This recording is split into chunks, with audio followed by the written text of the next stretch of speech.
Jim Marrs is, without question, in my view, and that's not just me, the world's foremost expert on the JFK assassination, and his book Crossfire, which is going to be updated in the near future, is a definitive treatise on the whole thing. This is going to be a real fun program next Tuesday, hour 1. Abraham Bolden will be on, and tell us a little bit about Abe and his fascinating. Abraham Bolden was personally selected by President John F. Kennedy to become the first black Secret Service agent. Okay? And that's a whole interesting story right there. You bet. And the fact that he broke the color barrier right back there in whenever it was, 1962, I think it was.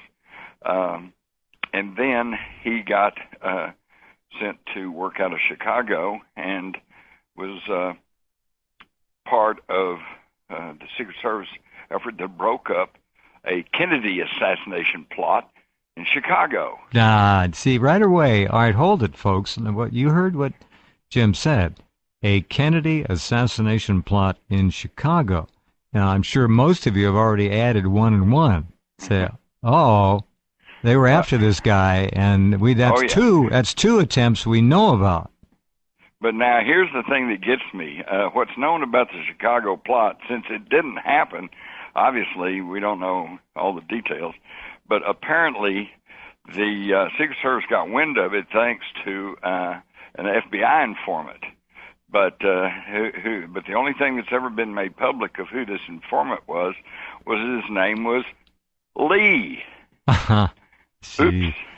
And of course, that immediately got my attention because from the very weekend of the Kennedy assassination, Lee Harvey Oswald's mother, Marguerite, and I met her, and I was in her home many times.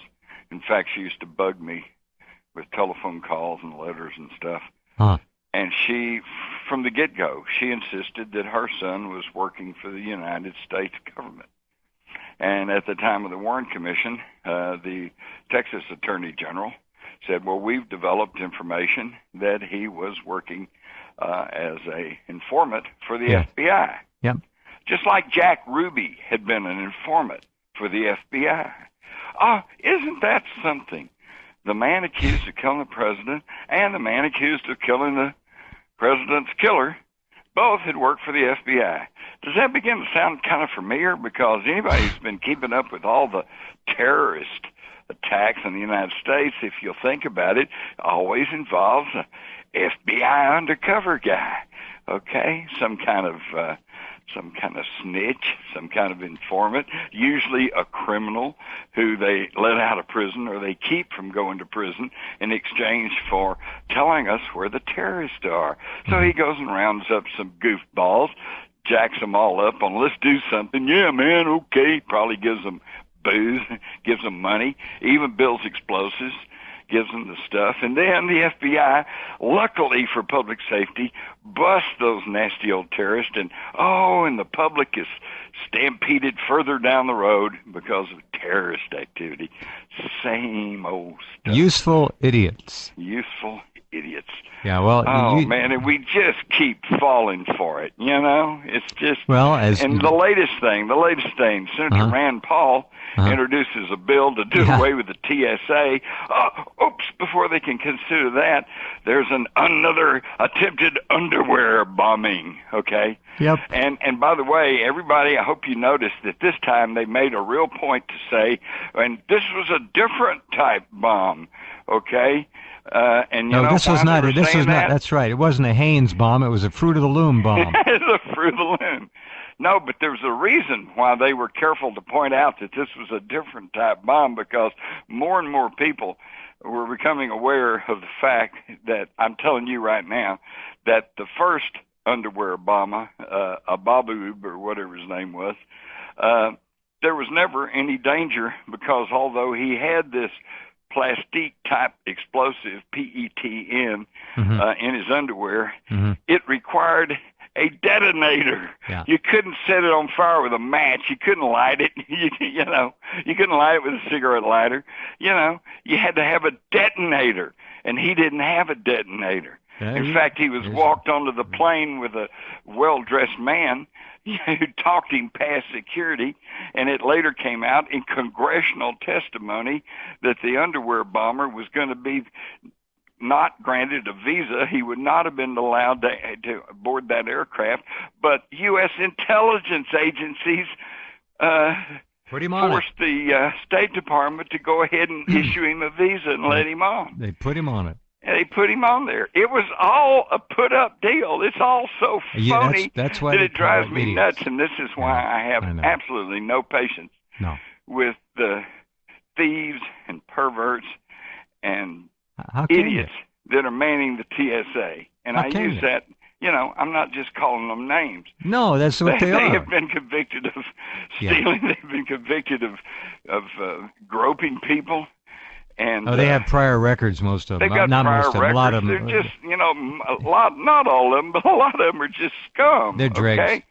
And it's like, well, I can hear somebody in the bowels of the White House going, well, what are we going to do with these crumb bums? Let's form the TSA and give them government jobs. They're actually perfect. The They're perfect for the job because nobody with a conscience could do that kind of work. Yeah, we're getting far afield, though. So, back to Abraham Bolden. Well, let me go back to the part that Chicago was thwarted thanks to somebody named Lee. Now, all right, folks, ding, ding, ding. Somebody named Lee turned in a tip to the FBI that there was going to be an attempt on John F. Kennedy in Chicago. Lee. All right. Yeah. And, I'm going to go ahead and go through this today. We're probably going to restate all this next. We'll hear right from Abraham anyway. It's all right. But see, this leads me to another dot to connect, which was the Warren Commission heard testimony from several people who said they had either cashed the check or been present when Lee Harvey Oswald cashed a check in the weeks preceding the assassination for about $179. Mm-hmm. Well, the Warren Commission said he was not known to have been making that kind of money, and so therefore they must have been mistaken.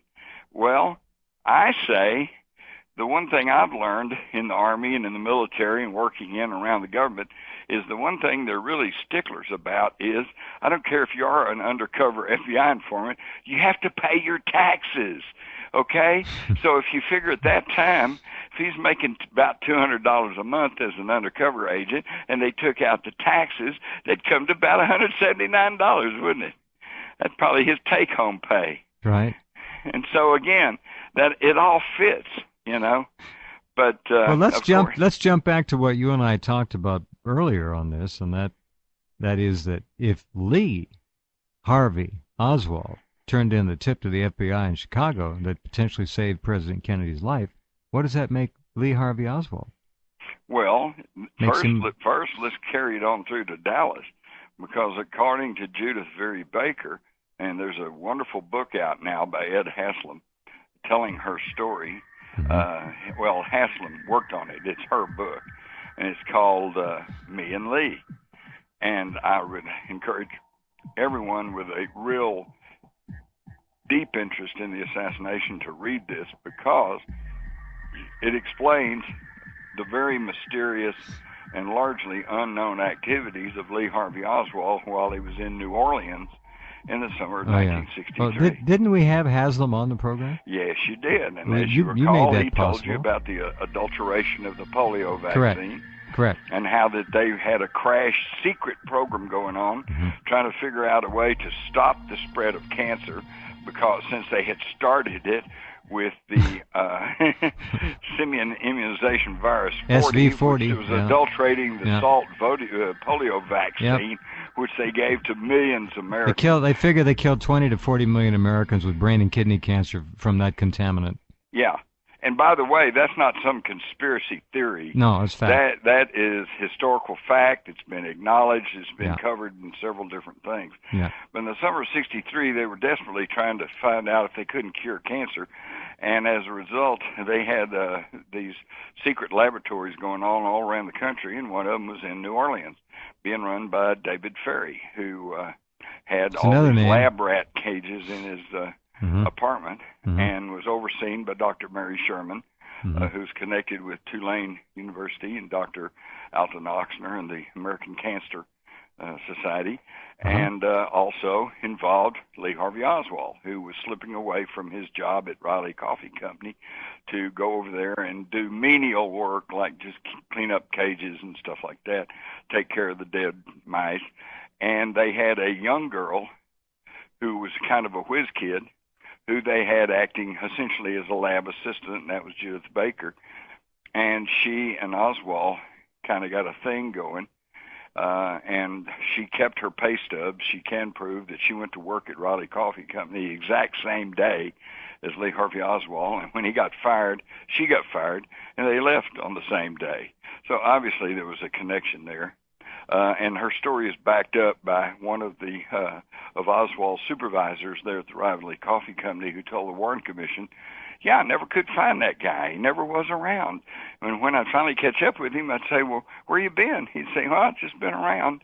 Well, according to Judith Baker, he's slipping away, slipping over to David Ferry's apartment and taking care of the secret cancer lab. So wait a minute. So he's working on this government project with David Ferry, who not only is connected to the CIA and the FBI, but also with organized crime, okay, because he was associated with Carlos Marcello. So here we have another nexus point between the mob and the CIA and the FBI and the government, okay? Nothing new there. That's all been established historical fact, too. So the thing is, what happened in Dallas? Well, Judith said that he called her from Dallas and said that they were planning to kill the president, and she begged him to get out. He said, don't worry, I'm taking care of this. I need to stay because Talking about if I try Lee. to leave. Talking about Lee. Talking about Lee. I'm talking about Lee Harvey Oswald. Said, if I stay here, maybe I can prevent this. And if he indeed was the informant that had stopped the assassination attempt in Chicago, then here he was, kind of on the inside, and he's reporting back to his superiors at the FBI. And by the way, that brings us to the story of William Walter, who was a employee of the FBI in New Orleans, and he said the night before the assassination, a teletype came through, and that it was saying there is a plot to kill Kennedy in Dallas tomorrow, and steps should be taken. And he knows that because he copied it all down and sent it out to other stations. And then after the assassination, that particular teletype went missing and has never been seen again. And, of course, the FBI officially denies it. But to this day, he still says, so I think Oswald tried to warn his superiors that there was going to be the assassination attempt in Dallas. But, see, he never realized that he was being set up, whistleblowing and tipping off the people who were behind it. Unreal. And so it's a fascinating story, but if this is all true, and I just think there's a lot of substance to it, and it flies directly in the face of everything we've been told about Lee Harvey Oswald, that he was a loner, pro-communist, blah, blah, blah. They smeared that guy so fast. They had this. Just like they had a cover 9/11. story. They had the whole legend built like 9/11. They had the whole thing ready to roll. Exactly. They had it all laid out ahead of time, and they just ran it in. And here's a couple of points of proof. Less than 2 hours after the assassination, according to FBI documents, J. Edgar Hoover called Bobby Kennedy and said, we have our man in Dallas. He's Lee Harvey Oswald. He's an ex-Marine. He defected to Russia, had a whole background run on him, and said he's a mean-spirited individual in the category of a nut. So he already had this lone nut assassin thing established for Lee Harvey Oswald less than 2 hours after the shooting. And meanwhile, in Dallas, Oswald had probably only arrived at the police station less than 30 minutes before, because he was arrested at about 1:40. It took him 20, 30 minutes to get downtown. And, so it's like 2:15. So at the time that Hoover's on the telephone to Attorney General Robert Kennedy saying, we have our man in Dallas, gives a whole rundown of his background, says he's a lone nut case. The Dallas police are saying, who are you? Because Oswald was carrying two sets of identification. One says he's Lee Harvey Oswald. The other says he's Alex James Heidel. And he's being uncooperative. He said, well, you're the cops, figure it out. So when the Dallas cops on the scene were not even sure who they had in custody, Hoover had the whole rundown on him. Yeah. How's that for fast work? Pretty disgusting fast work. It's absolutely just absolutely incredible. Absolutely incredible. Who killed J.D. Tippit?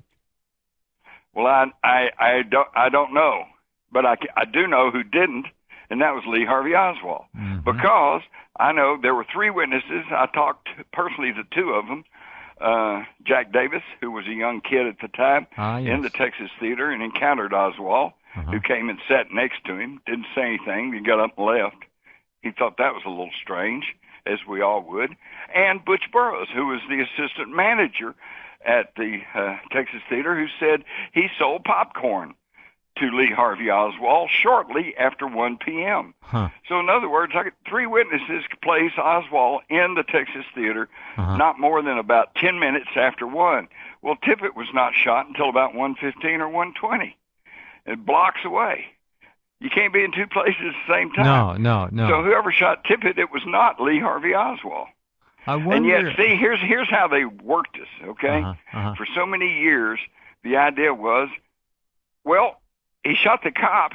He must have killed the president. Or why else would he have shot the cop? Yeah. Well, now we can just reverse that and say, well, he didn't shoot the cop. Whoa, maybe he didn't shoot the president.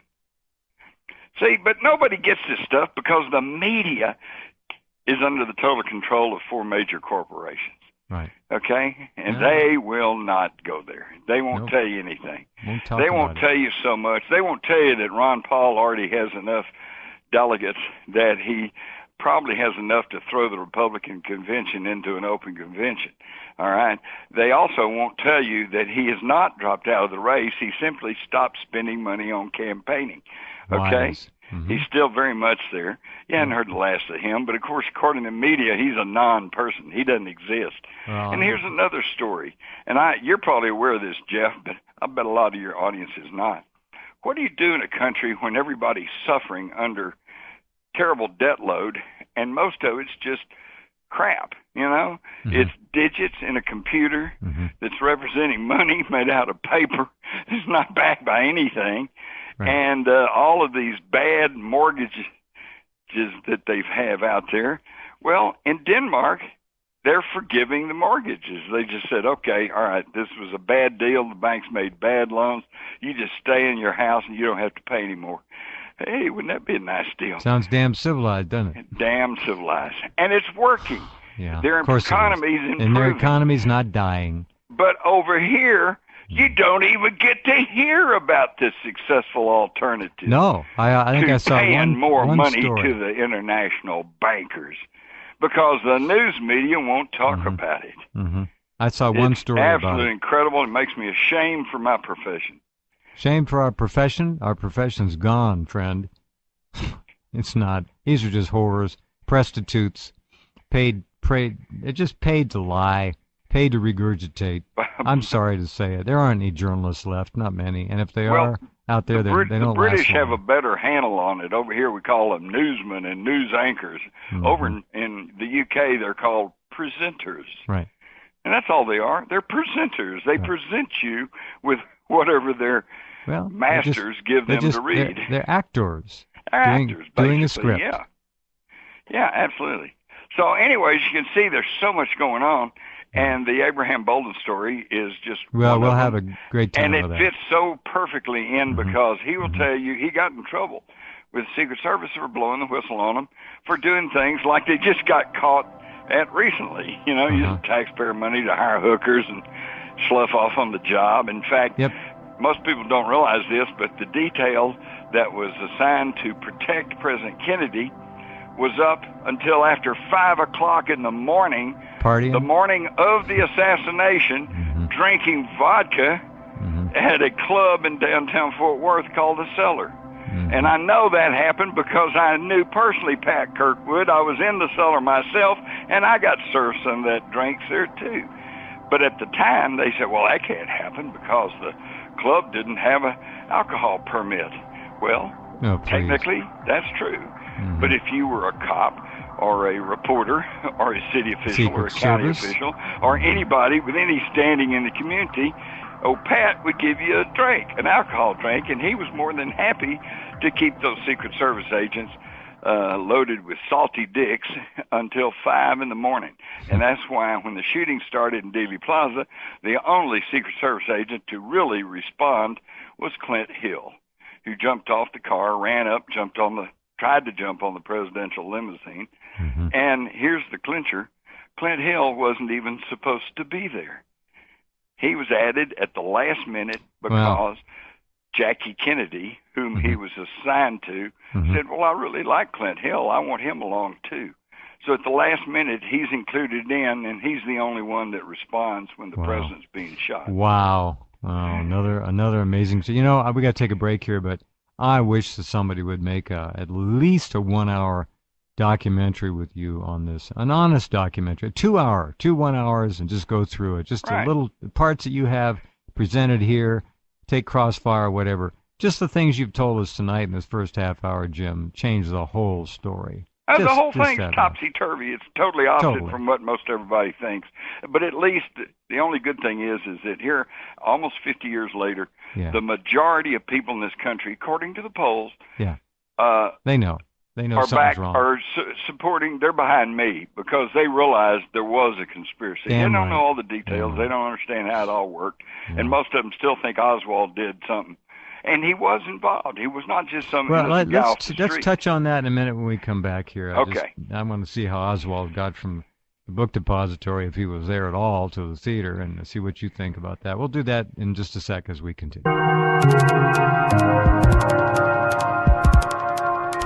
Okay, and back with Jim. And I'll say this just as a generic kind of a proclamation. You learned more about the John F. Kennedy murder in the last half an hour with Jim Marrs than most of you have probably learned in your lifetime. And I'm not kidding. That's the truth. Now, I'd urge you to read Crossfire. Jim's going to update it in the next year or so, and it will be and remain the definitive and most important book on the murder. And we've had wonderful guests in the past. Ed Haslam. We just had the author Peter Janney of Mary's Mosaic, another wonderful period expose. And I'm just amazed at what we heard in the last half hour. And we've had programs on this subject with Jim before, and the same thing. Well, if you can find another talk radio program that has more important, more relevant, more real information, let me know. I don't like talk radio much, and I think most of you agree. It's a wasteland, but what we just learned is amazing. All right, well, how did Lee Harvey Oswald get to the theater and have the composure enough to go in there and buy some damn popcorn and go sit in the theater? Because there was two people that entered the Texas theater. One was Oswald shortly after 1 p.m., and somebody else entered shortly after 1:30 p.m., and that's who led the cops to the theater. The whole thing, it's an amazing story once you know the details. But see, the problem is the media would never tell you the facts. They only tell you the controversy. Well, it's controversial, and one person, and there's so many theories, and the only people that they give any real time and space to is people like Vincent Bugliosi, who published 1,700 pages filled with just nothing. 2.5 pages was a self-admitted, made-up conversation between Jack Ruby and some fictional mafia character he calls Guido, and it sounds like a bad Sopranos script. It's, hey, Jack, we want you to whack Oswald. Come on, man. Really? It's incredible, and all he can do is just go around and call the people who are trying to point out the facts of the case conspiracy theorists and cuckoos and nutballs and all kinds of names, which is just, typical debate tactic. Cannot argue against your opponent's argument, then you just argue against your opponent. You just call him names and say he's a nut, a crackpot, and he doesn't know what he's talking about. Attack the messenger. All the thing in the book. Always. I'll tell you what I'm really gratified about is that since Crossfire was published back in the 80s, Unreal. Yeah, I'm going to be bringing it up to date and bring up some new material, but, basically nothing has come out that refutes the conclusions I made in the 80s, which was the conclusions I had in the 70s. Okay?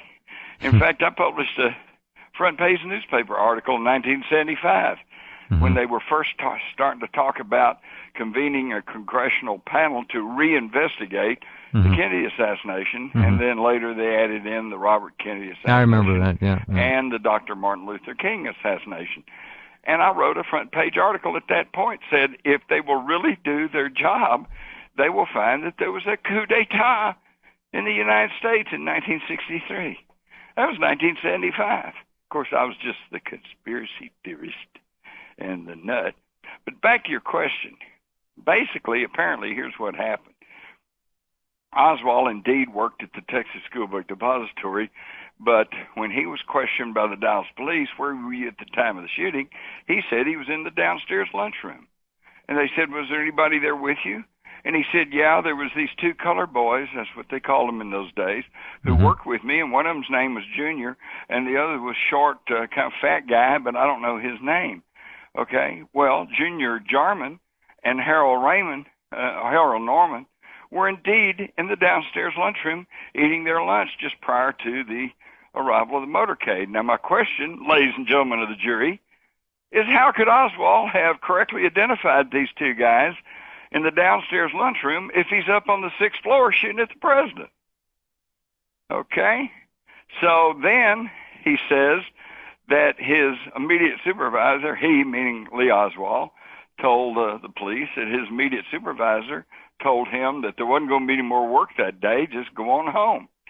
And so then, interestingly enough, he says, as he was leaving the book depository building, a young man in a suit and tie and a coat ran up to him, showed him a book of identification, that was his words, said he was with the Secret Service and wanted to know where the nearest telephone was.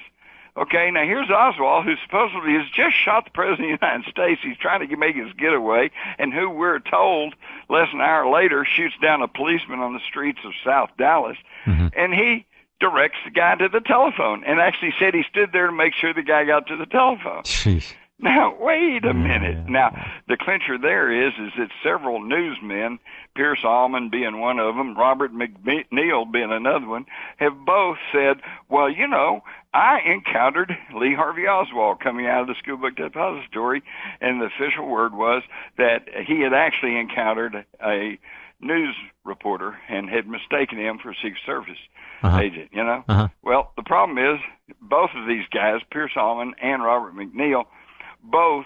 Is that the Robert McNeil? Yes, with PBS. So you listen to them closely, and they say, well, I don't actually remember that happening, but several weeks later, the Secret Service came to me and said, hey, you encountered the assassin as he was trying to leave the building. Okay, and why did they spread this story to two separate newsmen? Three, actually. I think there were three newsmen they tried to tell that same story to. So they'd all go on the record and say, yes, I think I encountered because otherwise we got a real problem there if Oswald encountered a Secret Service agent. And yet, according to his own description, he showed him a book of identification. That was his words. Well, you know, I was a news reporter at that time. All I carried was a press card. I didn't have a book of identification, but who carries a book of identification? FBI agent, Secret Service agent. Yeah, I like a little booklet. Little leather booklets, little leather folders with badge and ID in it. But of course, they couldn't admit that Oswald might have encountered a Secret Service agent minutes after the shooting, so they had to twist the whole story around. So Jim, excuse me. So we think he was in the book depository building for whatever reason. He worked there. Lee Harvey Oswald was employed there. Yes, moving boxes all that morning up on the 6th floor and other places. They were moving the boxes from one end of the building to the other so they could tear up the old floor and lay down some new floor. So that's why. Then later when they said, well, we found his fingerprints on these boxes up on the 6th floor, big deal. Yeah. It would have been highly unusual if they had not found his fingerprints up there. Yeah. Okay, so he leaves the book depository, and there's even questions about what happened then, but he shows up at his rooming house right Wait, about 1 excuse me, o'clock. he left the book depository after the shooting, right? Oh, Or yeah. be Yeah. okay, so he Oh, heard yeah. all the ruckus and commotion, and he Oh, in fact, okay, well, let me back up. There was a Dallas policeman who was on a three-wheel motorcycle, and he was riding in the motorcade, and he hears shots, and he sees pigeons rise off the roof of the school book depository building, so his immediate thought was maybe there was a sniper on the roof uh-huh, of the depository building. So he guns his motorcycle, races up to the front of the building, jumps off, runs inside, immediately encounters Roy Truly, the building superintendent, mm-hmm, and said, I need to get to the roof.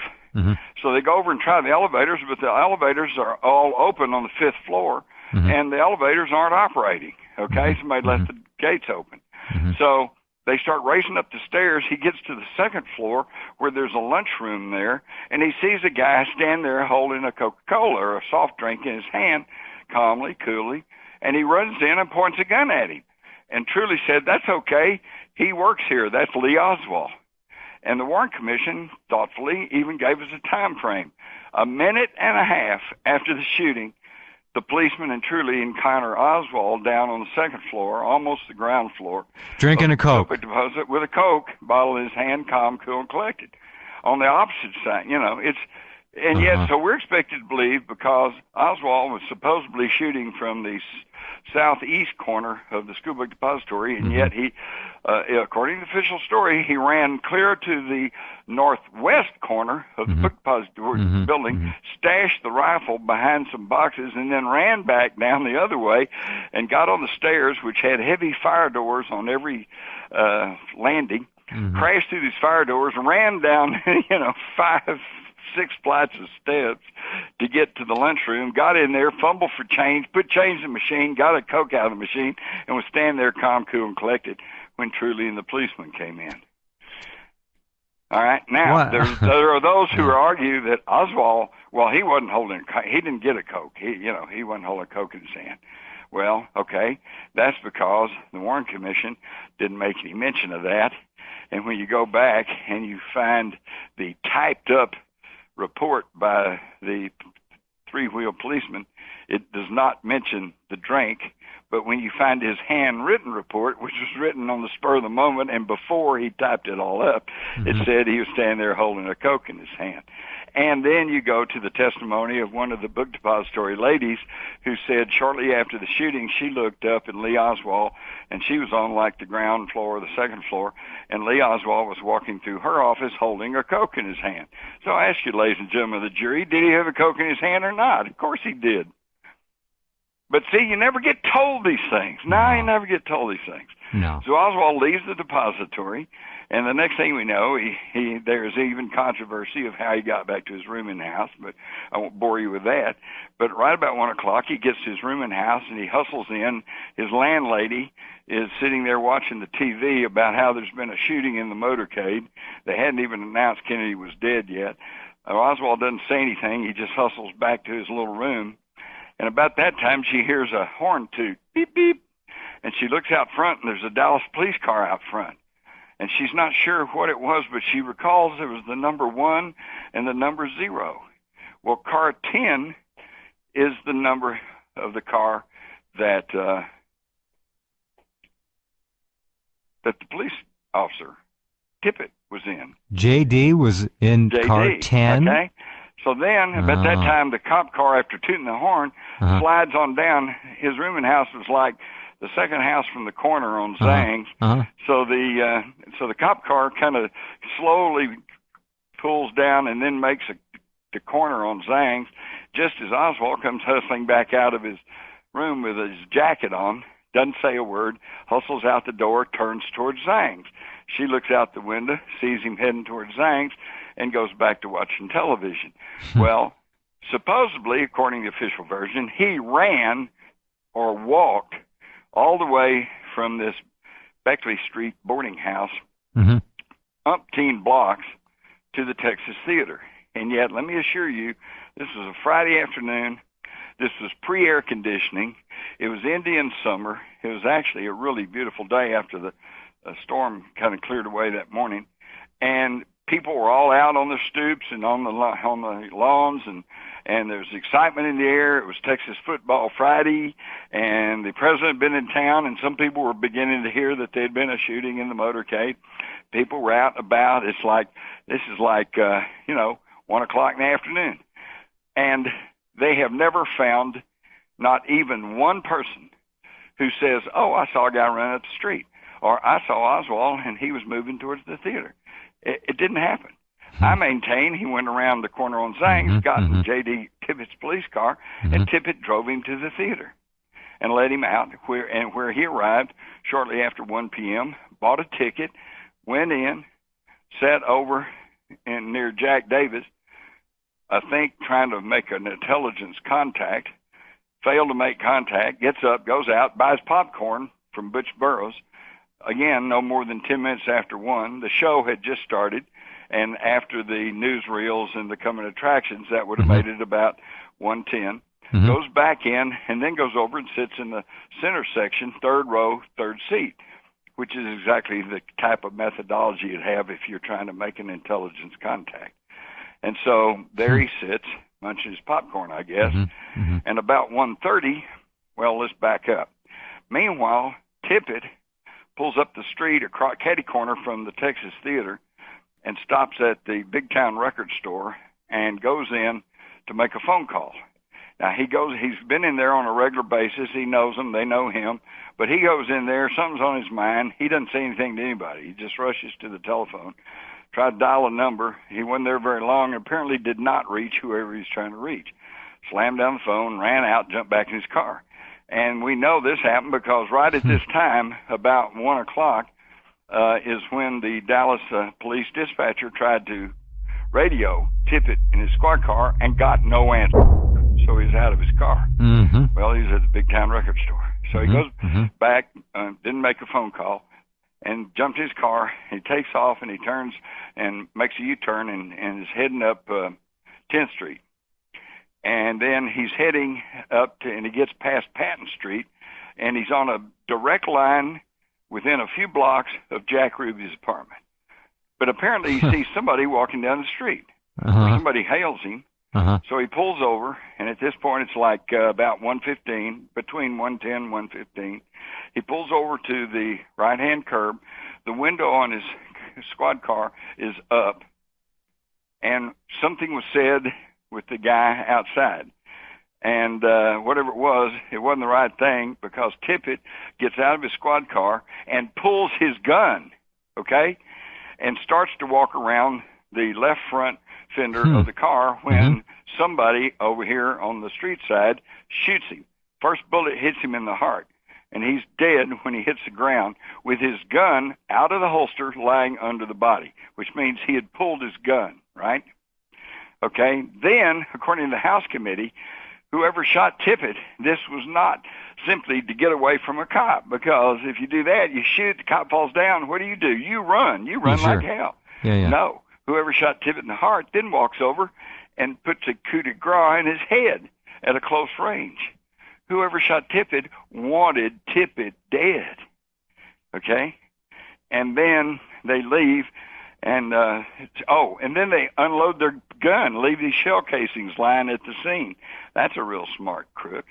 And then people are starting to come out and look around and wonder, so that whoever shot Tippett takes off running in the general direction of the Texas Schoolbook Depository. The theater. Texas Theater. And so, but he doesn't get there. Actually, in fact, at the last word was he had entered a church there, okay?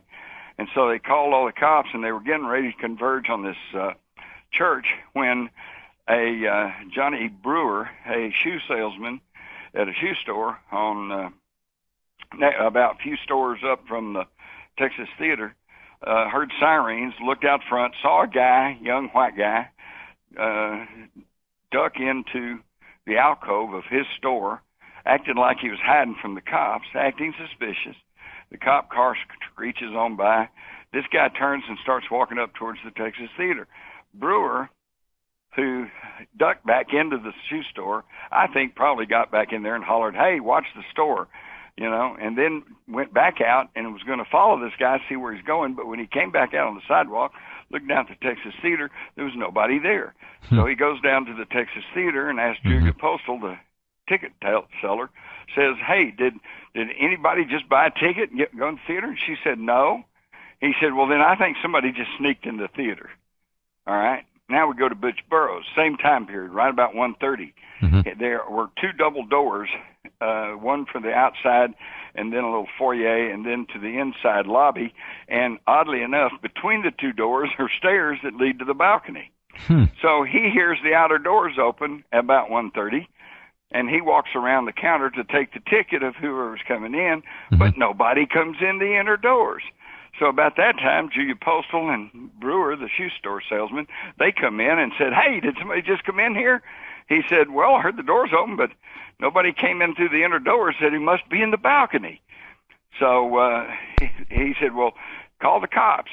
So they called the cops. All right, now here's the president of the United States has been assassinated in their town. One of their own police officers has been shot several blocks away. And they get a call at the dispatcher to say that somebody sneaked in the theater without buying a ticket.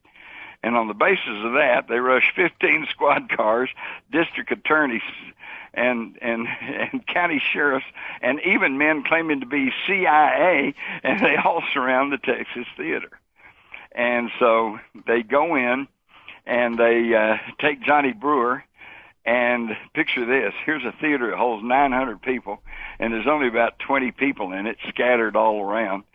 They turn on the house lights, but the movie's still running.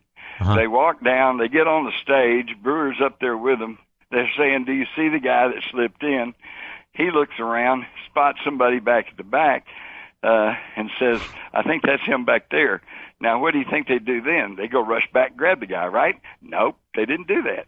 They started working their way back each aisle. "Excuse me, sir, stand up, come around here, let's see some ID." And they just keep working their way back towards the back of the theater, giving Oswald every opportunity to make a run for it. And I think the plan was they're going to shoot him trying to escape, and then it's all wrapped up. Yeah, there you go. Okay? Except when and the cops that were in on it and ready to shoot him, it got fouled up because Officer McDonald showed up, and I don't think he was part of the plot. He just showed up, and he goes up there, and he's the first one to approach Oswald. And he said, Oswald said, "Well, it's all over now," or something like that, stood up and pulled this .38 pistol from his belt, and McDonald said he heard the gun snap. As he held it against his midriff. And this was all told to the Associated Press and was published the next day. All right? And McDonald said he heard the gun snap, and he thought, "Oh, my God, am I lucky, that it didn't go off." And so at this time, several of them jump on Oswald, and they haul him out the front door of the gun misfired? Theater. The gun misfired. More on that in a minute.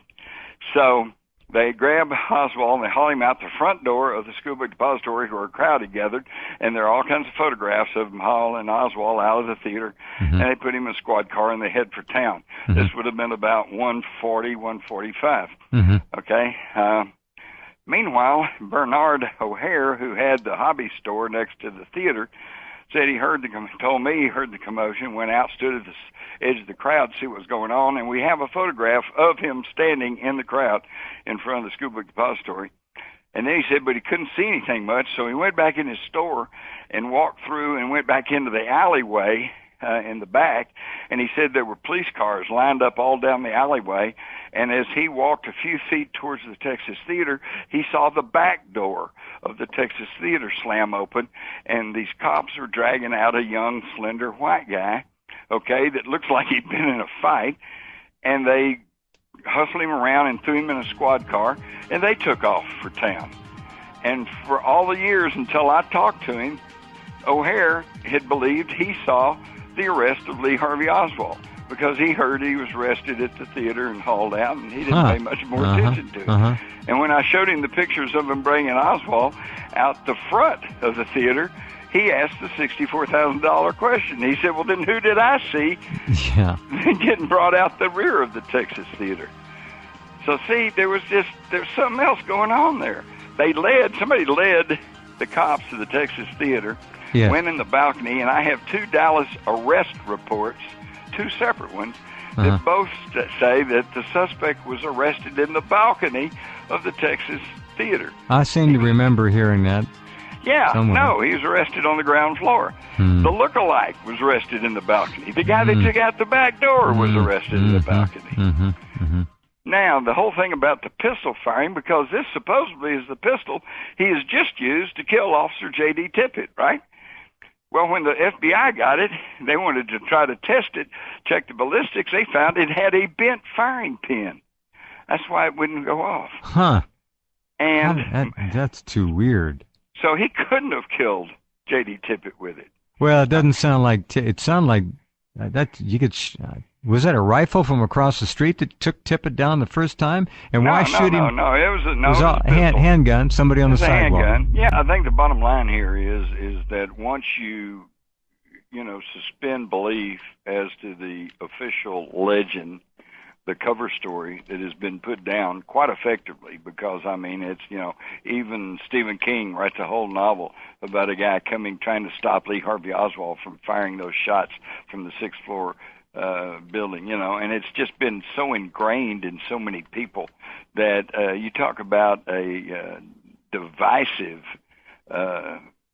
instrument. This is it. You've got and the one thing that everybody agrees with on the Kennedy assassination, regardless of your belief, is the fact that it's controversial. Okay? Well, I submit, why should it be controversial? I mean, we've all heard of Mr. Kolzov's, hadn't we? I think it was Leonard Kolzov. He's the guy that shot McKinley, and President McKinley. And they investigated it, checked it all out. He indeed was a disturbed individual. And so that was the end of that. If Oswald was a disturbed individual and the assassination of President Kennedy was just kind of a quirk of fate and a tragic meeting between a mentally unstable person and the great leader, we shouldn't be hearing any more about it. But it's constant. It just goes on and on and on, because it's all built on a tissue of lies, and everything that basically that we've been taught is wrong. And I say if, because there is still some question. The thing that is unquestionable is that there has never yet, despite the Warren Commission, despite the House Select Committee on Assassinations, despite TV documentaries and docudramas, and despite the Assassination Records Review Board, which was mandated by Congress to dig out material on the Kennedy assassination in the wake of the Oliver Stone movie back in the early 90s, and they did. They dug out an immense amount of material.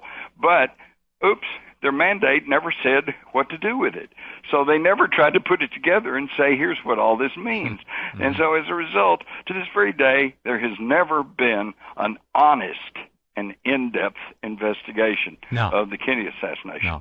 And that's why most people, the reason it appears to be controversial, because it's not really, but it appears to be controversial because on the one hand, you've got a good number of people who still cling to the government's official pronouncement that Oswald did it all by himself, and they believe and trust the government.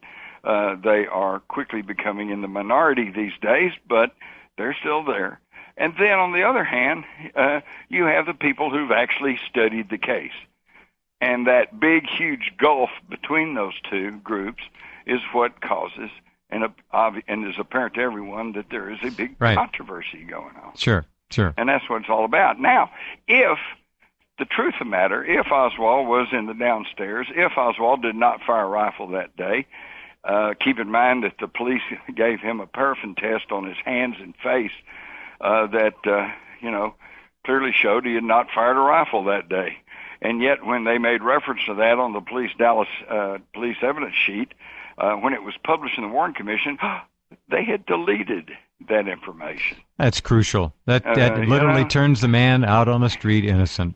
Right then and there. I It wouldn't should. so go. I wouldn't. I'm trying to be If there's balanced no about this powder, whole thing. James, well, I wouldn't all right. say it was crucial. Okay, there Yeah. can be arguments made against the paraffin test, but the point is they didn't try to make any arguments about it. They just deleted any it. I got mention it. of it. Uh-huh, We just uh-huh. won't talk about that. Uh-huh. Okay, Uh-huh. and so just hidden away, things hidden away, missing evidence, fabricated evidence, suppressed evidence, altered evidence, suppression of evidence. It's all there.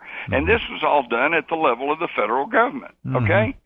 So, but if all that is taken into consideration and you look at the full facts of the matter, it really turns the whole thing on its ear because if indeed the informant that stopped the assassination attempt in Chicago was Lee, and if that was Lee Harvey Oswald, and if he indeed was involved in the plot but tried to stop it with a telegram, and a letter to the Dallas police a couple of weeks before signed A.J. Heidel warning that Kennedy was going to be killed in Dallas. Did. Okay, whoa. That's 2 times we have at least circumstantial evidence to suggest that Lee Harvey Oswald could be a hero. He very possibly was not the heel in the assassination. He was the hero. He tried to stop it. And yet, for his trouble, just like today, Obama came in promising more transparency in government and said he was not going to continue the Bush administration's policy of prosecuting and persecuting whistleblowers who tried to reveal wrongdoing within the government. And yet, the Obama administration has now outdone the Bush administration as far as punishing whistleblowers. All right? So it's amazing, but here was the guy, the hero, who was trying to stop it all, and they tagged him as the patsy. Do you think that how well thought out was the grab of Oswald in the Texas theater, or was it just a convenient development that fell into their hands? No. It was all planned because he got the job at the Scuba Depository thanks to Ruth Payne, who was I'm talking about him getting to the theater. Oh, well, that was part of some plot. I think he was picked up by J.T. Tippett. I think he was driven to the theater where he thought he was going to make some kind of intelligence contact.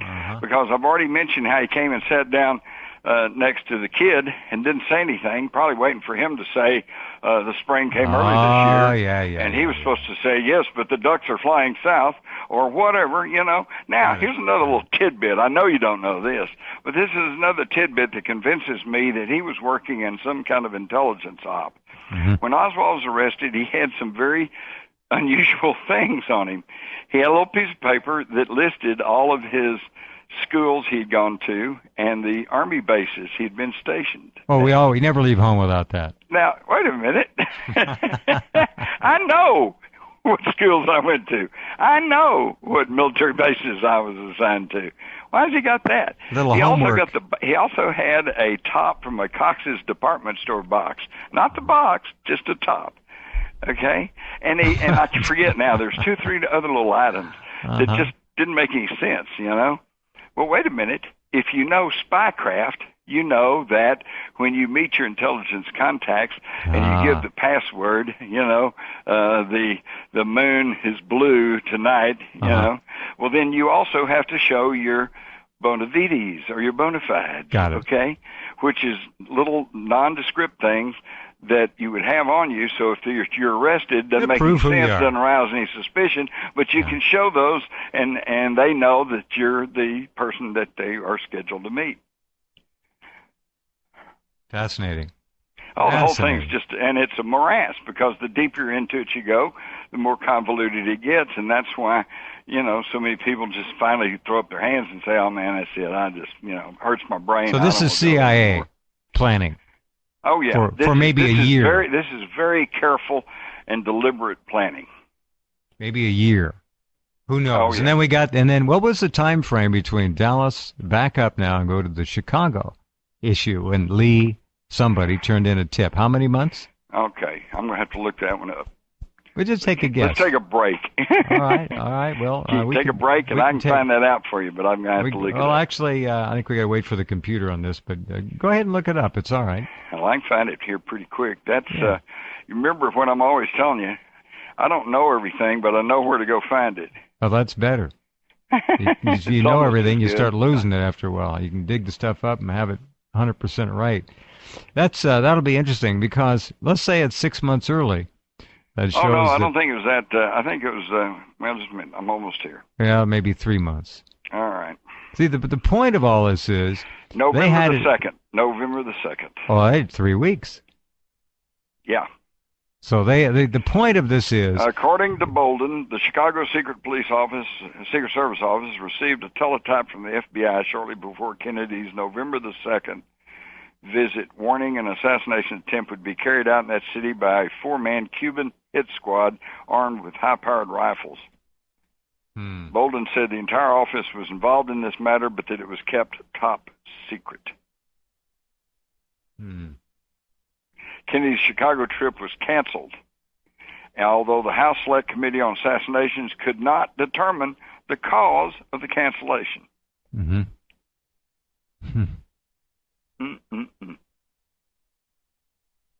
Well, all right, so the point is, whoever was behind this ultimate plan to kill John Kennedy had made at least 2 plans to do so.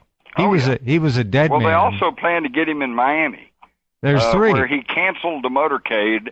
He was supposed to meet with the Cuban exile leaders in a football stadium down there. And they got word that there was going to be an assassination attempt there, so they canceled the motorcade, and he flew into this stadium by helicopter. And even then, some of my sources that were involved in that stuff down there said even then they started to make an attempt to use like a bazooka to bring down his helicopter. Really? Yeah. Be an RPG now, but yeah, it'd be an RPG today. So there were, but see, here's the whole thing. You have to again put it. Now let's broaden the context, Jim. This was November of 1963, just 1 month away from 1964, which was the election year, which means that the press coverage on Kennedy would double up. Everybody would be, more interested in what he was doing, where is he going, where is he staying. Way harder. And so they're on a time frame. They got to get it done before the first of 1964. And the Texas trip was his last scheduled trip. He had to know. He had to know they were after him. Oh, he knew. In fact, he was quoted as saying, I think perhaps to Brother Bobby, when they were clowning around at one time, he said, it wouldn't be hard to get me. All you have to do is get somebody with a high-powered rifle up in a building. How's that for premonition? Pretty sad. Yep. Pretty damn sad. But here's another thing, though, and I will say this. I don't know this for a fact, but based on everything I know, I think Kennedy was a product of his time, just like we were all products of our time. We know what we know and what we've lived through, and we know how the context is the context that we and our parents have shaped, And I think that Kennedy knew that he was in a dangerous position. I think he knew that there were forces arrayed against him. His favorite movie was 7 Days in May, which was all about a military coup in the United States. I think he knew that all this was possible, but for all of that, he was a World War II guy. He had served in the war. And I believe that he was thoroughly imbued with the old-time patriotic view of the United States, and I don't think that he ever, in his heart of hearts, really thought that they would really pull off a coup d'etat in this country. And nobody else did either. That's why it's taken us so long to come to grips with this, because most people didn't want to admit that could even happen. Too close to the war. In fact, I think it was Allen Dulles, perhaps, one of the Warren Commission members, while they were deliberating, they said, it's important that we show the world that the United States is not just another banana republic. Unfortunately, we're just another banana Exactly republic. Right. That's a remarkable thing. Isn't that something? Well, that's going to be quite a program with Abraham Bolden on there, so I hope everybody's listening tonight will be sure and listen in. All right. Well, thanks, Jim, for staying over. That was just really amazing.